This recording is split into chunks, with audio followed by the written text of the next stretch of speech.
What is up, guys? This is going to be my intermediate video for how to get better at Halo 4. The things that we're going to be going over in this video are scenarios, grenade placement, accuracy, and strafing. Alright, so the first thing I'm going to talk to you guys about is scenarios, and what I mean by that is how to approach the enemy team and come out with the advantage. So the first thing that you're going to want to figure out when you're playing is where the vantage points are. Vantage points are usually places that have higher ground, cover, and you can see what the heck is going on for most of the map. It's very good for picking off people far away with long distance rifles, that way they don't know where the heck you are. Also, they have cover, so if someone tries to come and get you, your butt isn't out in the open. It's a really good standpoint and helps your team take control of the match. The other thing you want to look out for is bottleneck spots. What bottlenecking is when there's a small area that is very narrow and usually has only one or two entrances that are very small. And if, let's say, if it's you versus an entire team, you run into that bottlenecking area and one well-placed grenade can take their entire team out. That way it's not a completely unfair advantage against you. Now, the other thing that I'm going to talk to you about is how to avoid people. This is hands down one of the most important things that you can ever learn while playing a shooter, and that is how to hide, get away from people, especially when you have low health. So let's say it's the end of the game, someone is on your tail, you have no shield, and it's 1 point away from winning.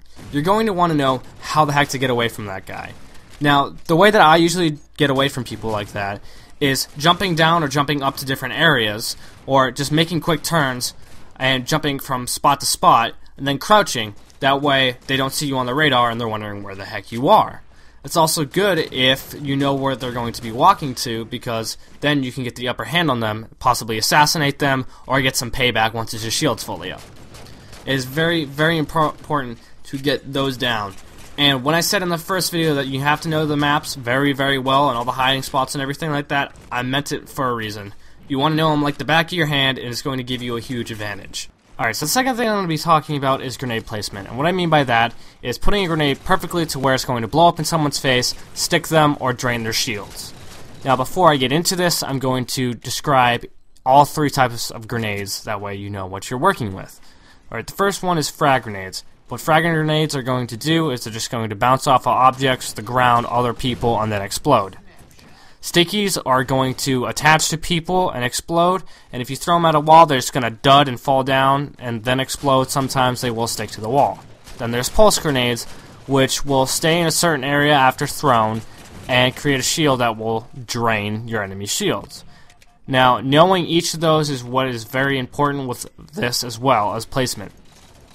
Now, with frag grenades, what I like to do with them is if I see an enemy coming and there's a wall near me, I like to bounce them off the wall to explode in their face. That way they have no shield and I can just pick them off, or it'll just blow them up in general.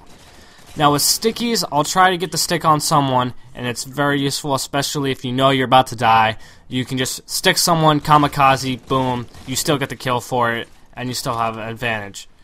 Now, pulse grenades I rarely use, but they are very useful. Now, what you can do with them is put them in bottlenecking areas. That way you just drain the shields of the team or other players, and then you can just, boom, get the simple shot off the head. This grenade tip's a little bit more advanced. I just recently learned about it from an old Halo 2 pro that I love to death. He's still on the circuit. His name is Walshy. He has a video about how to do this, so I'm going to put that in the description if you guys want to look more into it, but this is going to be my explanation on how to do this. Now, this tip is about making plasma grenades bounce off each other and explode in someone's face. Now, how you do this is you throw a plasma grenade at the ground and then throw another one above it. You have to time it perfectly, and then the second one that's flying over will get launched once the one on the ground explodes. Now, this can either result in a plasma grenade going across the map, landing, and then exploding, or it can result in it going probably about 10 feet and then exploding in someone's face.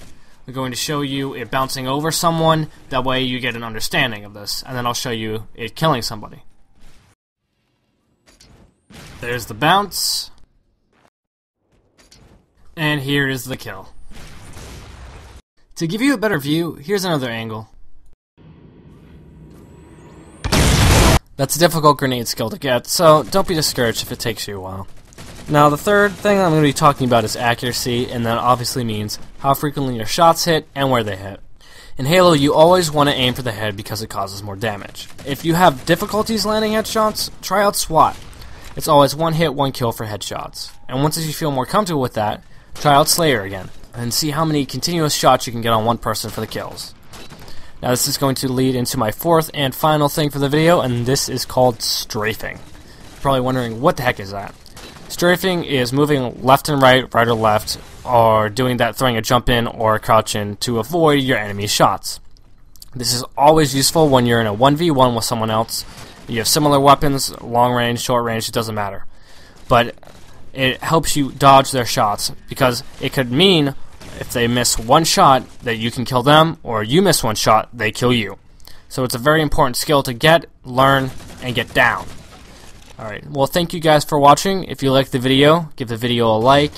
If you want to see more Halo stuff and tips like that, give us a sub. And if you want me to go over anything more in depth that I put in this video, or something else that involves Halo, let me know in the comments, and leave a comment, and I'll gladly make a video for you guys. Thank you for watching, and take it easy.